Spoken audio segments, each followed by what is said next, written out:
जय जय सिया राम। कार्यक्रम में उपस्थित उत्तर प्रदेश की राज्यपाल श्रीमती आनंदीबेन पटेल, यहां के लोकप्रिय कर्मयोगी मुख्यमंत्री योगी आदित्यनाथ जी,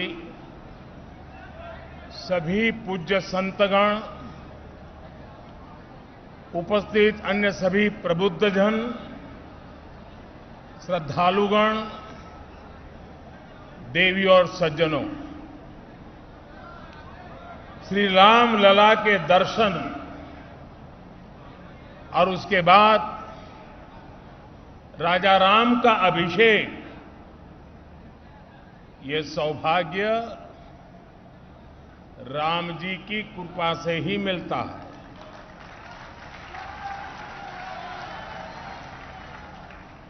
जब श्री राम का अभिषेक होता है तो हमारे भीतर भगवान राम के आदर्श और मूल्य और दृढ़ हो जाते हैं। राम के अभिषेक के साथ ही उनका दिखाया पथ और प्रदीप्त हो उठता है।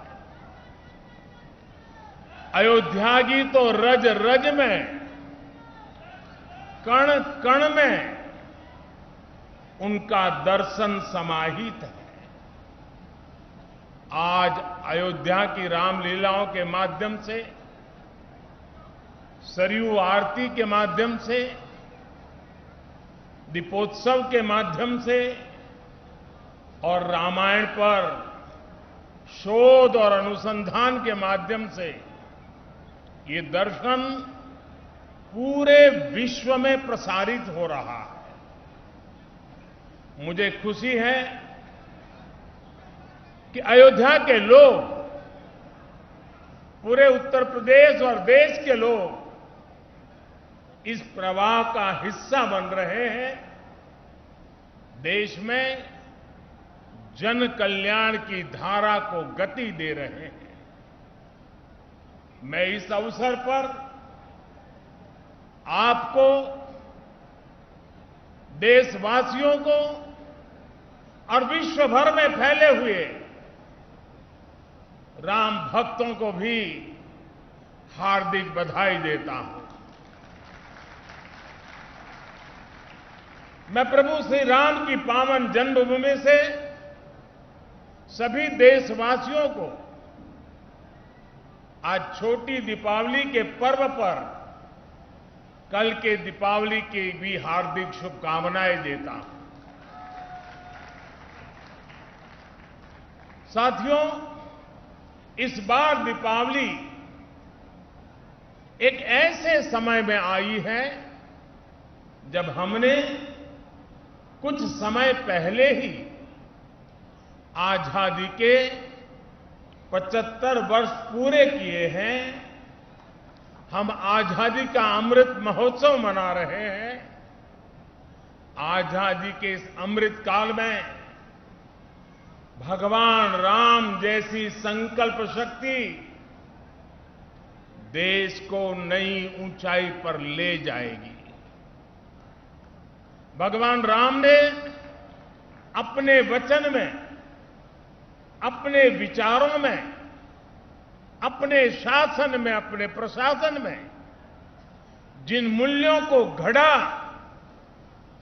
वो सबका साथ, सबका विकास की प्रेरणा है और सबका विश्वास, सबका प्रयास का आधार भी है। अगले 25 वर्षों में विकसित भारत की आकांक्षा लिए आगे बढ़ रहे हम हिंदुस्तानियों के लिए श्री राम के आदर्श उस प्रकाश स्तंभ की तरह हैं जो हमें कठिन से कठिन लक्ष्यों को हासिल करने का हौसला देंगे। साथियों, इस बार लाल किले से मैंने सभी देशवासियों से पंच प्राणों को आत्मसात करने का आह्वान किया है। इन पंच प्राणों की ऊर्जा जिस एक तत्व से जुड़ी हुई है वो है भारत के नागरिकों का कर्तव्य। आज अयोध्या नगरी में दीपोत्सव के इस पावन अवसर पर हमें अपने इस संकल्प को दोहराना है, श्री राम से जितना सीख सके सीखना है। भगवान राम मर्यादा पुरुषोत्तम कहे जाते हैं। मर्यादा मान रखना भी सिखाती है और मान देना भी सिखाती है। और मर्यादा जिस बोध की आग्रही होती है वो बोध कर्तव्य ही है। हमारे धर्म ग्रंथों में कहा गया है, रामो विग्रहवान धर्म, अर्थात राम साक्षात धर्म के यानी कर्तव्य के सजीव स्वरूप है। भगवान राम जब जिस भूमिका में रहे उन्होंने कर्तव्यों पर सबसे ज्यादा बल दिया। वो जब राजकुमार थे तो ऋषियों की, उनके आश्रमों और गुरुकुलों की सुरक्षा का कर्तव्य निभाया। राज्याभिषेक के समय श्री राम ने एक आज्ञाकारी बेटे का कर्तव्य निभाया। उन्होंने पिता और परिवार के वचनों को प्राथमिकता देते हुए राज्य के त्याग को, वन जाने को अपना कर्तव्य समझ करके स्वीकार किया। वो वन में होते हैं तो वनवासियों को गले लगाते हैं, आश्रमों में जाते हैं तो मां सबरी का आशीर्वाद लेते हैं। वो सबको साथ लेकर लंका पर विजय प्राप्त करते हैं और जब सिंहासन पर बैठते हैं तो वन के वही सब साथी राम के साथ खड़े होते हैं, क्योंकि राम किसी को पीछे नहीं छोड़ते। राम कर्तव्य भावना से मुख नहीं मोड़ते। इसलिए राम भारत की उस भावना के प्रतीक है जो मानती है कि हमारे अधिकार हमारे कर्तव्यों से स्वयं सिद्ध हो जाते हैं। इसलिए हमें कर्तव्यों के प्रति समर्पित होने की जरूरत है।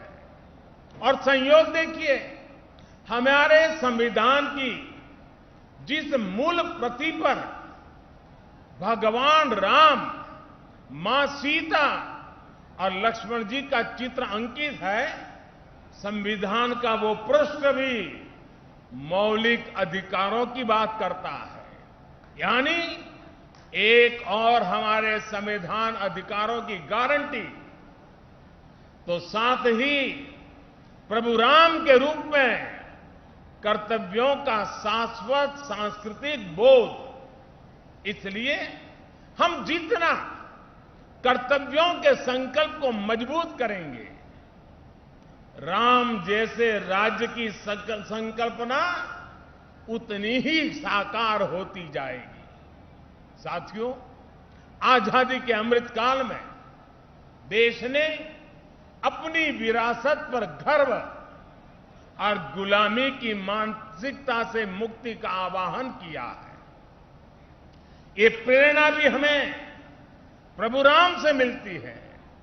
उन्होंने कहा था, जननी जन्मभूमिश्च स्वर्गादपि गरीयसी, यानी वो स्वर्णमयी लंका के सामने भी हीन भावना में नहीं आए, बल्कि उन्होंने कहा कि मां और मातृभूमि स्वर्ग से भी बढ़कर के है। इसी आत्मविश्वास के साथ जब वो अयोध्या में लौट कर आते हैं, तब अयोध्या के बारे में कहा जाता है, नवग्रह निखर अनिक बनाई, जनु धे अमरावती आई, यानी अयोध्या की तुलना स्वर्ग से की गई है। इसलिए भाइयों और बहनों, जब राष्ट्र निर्माण का संकल्प होता है, नागरिकों में देश के लिए सेवा भाव होता है, तो भी और तभी राष्ट्र विकास की असीम ऊंचाइयों को छूता है। एक समय था जब राम के बारे में, हमारी संस्कृति और सभ्यता के बारे में बात करने तक से बचा जाता था। इसी देश में राम के अस्तित्व पर प्रश्न चिन्ह लगाए जाते थे। उसका परिणाम क्या हुआ?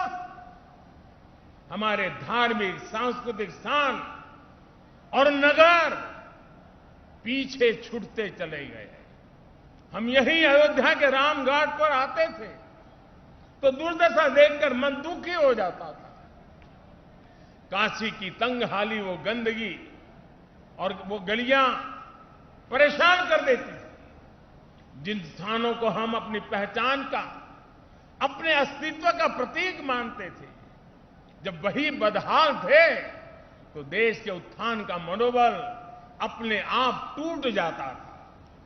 साथियों, बीते 8 वर्षों में देश ने हीन भावना की इन बेड़ियों को तोड़ा है। हमने भारत के तीर्थों के विकास की एक समग्र सोच को सामने रखा है। हमने राम मंदिर और काशी विश्वनाथ धाम से लेकर केदारनाथ और महाकाल महालोक तक घनघोर उपेक्षा के शिकार हमारी आस्था के स्थानों के गौरव को पुनर्जीवित किया है। एक समग्र प्रयास कैसे समग्र विकास का जरिया बन जाता है, आज देश इसका साक्षी है। आज अयोध्या के विकास के लिए हजारों करोड़ रुपए की नई योजनाएं शुरू की गई हैं। सड़कों का विकास हो रहा है, चौराहों और घाटों का सौंदर्यीकरण हो रहा है, नए इंफ्रास्ट्रक्चर बन रहे हैं, यानी अयोध्या का विकास नए आयाम छू रहा है। अयोध्या रेलवे स्टेशन के साथ साथ वर्ल्ड क्लास एयरपोर्ट का निर्माण भी किया जाएगा, यानी कनेक्टिविटी और अंतर्राष्ट्रीय पर्यटन का लाभ इस पूरे क्षेत्र को मिलेगा। अयोध्या के विकास के साथ साथ रामायण सर्किट के विकास पर भी काम चल रहा है, यानी अयोध्या से जो विकास अभियान शुरू हुआ उसका विस्तार आसपास के पूरे क्षेत्र में होगा। साथियों, इस सांस्कृतिक विकास के कई सामाजिक और अंतर्राष्ट्रीय आयाम भी हैं। श्रृंगवेरपुर धाम में निषाद राज पार्क का निर्माण किया जा रहा है। यहां भगवान राम और निषाद राज की 51 फीट ऊंची कांच से प्रतिमा बनाई जा रही है। ये प्रतिमा रामायण के उस सर्व समावेशी संदेश को भी जन जन तक पहुंचाएगी जो हमें समानता और समरसता के लिए संकल्पबद्ध करता है। इसी तरह अयोध्या में ट्विन होम मेमोरियल पार्क का निर्माण किया गया है। ये पार्क भारत और दक्षिण कोरिया अंतर्राष्ट्रीय संबंधों को प्रगाढ़ बनाने के लिए दोनों देशों के सांस्कृतिक रिश्तों को मजबूत करने का एक माध्यम बनेगा। अब कल्पना कर सकते हैं, इस विकास से, पर्यटन की इतनी संभावनाओं से युवाओं के लिए रोजगार के कितने अवसर पैदा होंगे। सरकार ने जो रामायण एक्सप्रेस ट्रेन चलाई है, वो स्पिरिचुअल टूरिज्म की दिशा में एक बेहतरीन शुरुआत है। आज देश में 4 धाम प्रोजेक्ट हो, बुद्ध सर्किट हो या प्रसाद योजना के तहत चल रहे विकास कार्य हो, हमारा यह सांस्कृतिक उत्कर्ष नए भारत के समग्र उत्थान का श्री गणेश है। साथियों, आज अयोध्या नगरी से मेरा पूरे देश के लोगों के लिए एक प्रार्थना भी है, एक नम्र निवेदन भी है। अयोध्या भारत की महान सांस्कृतिक विरासत का प्रतिबिंब है। राम अयोध्या के राजकुमार थे, लेकिन आराध्य वो पूरे देश के हैं।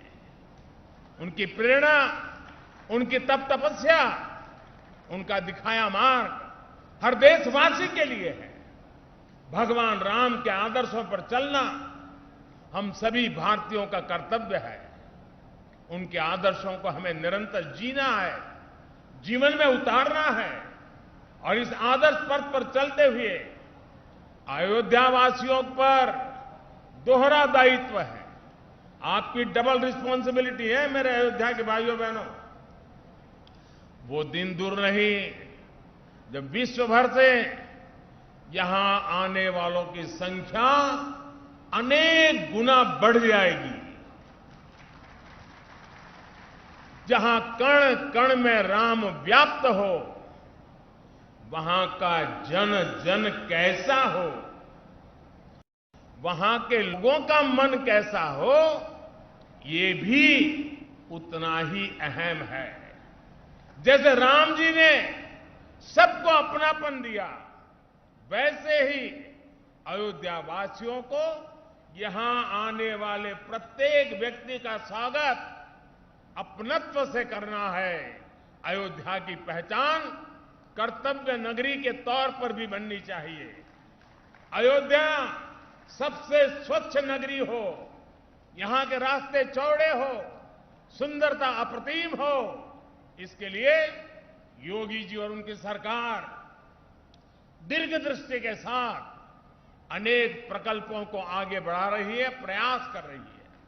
लेकिन इस प्रयास में अयोध्या के लोगों का साथ और बढ़ जाएगा तो अयोध्या जी की दिव्यता भी और निखर जाएगी।